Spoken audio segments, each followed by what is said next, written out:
Si cette tournée du marshal du Tchad, Idriss Déby Itno, président de la République, chef de l'État, est motivée par le renforcement de l'économie nationale, le volet agricole retient particulièrement l'attention du premier magistrat. Ces images rares tournées sur le site risicole de Tiaraï dans le Moyen-Kébi-Est illustrent parfaitement l'amour de l'homme à la terre nourricière pour booster l'économie de son pays.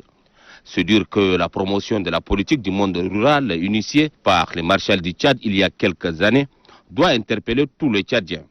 Car le Tchad recèle des terres arables propices à l'agriculture avec 39 millions d'hectares non exploités.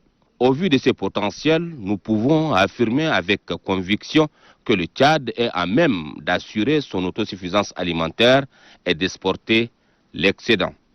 Cela est possible lorsque tous les Tchadiens se mettent résolument au travail.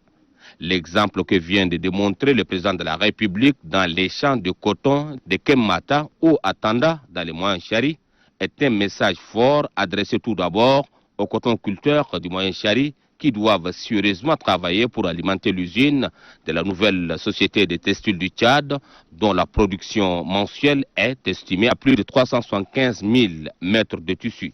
Ce geste du président de la République est aussi une invite à la population tchadienne au retour à l'agriculture pour une véritable relance économique afin d'atteindre l'autosuffisance alimentaire. C'est ce qui nécessite la mobilisation et l'investissement de tous.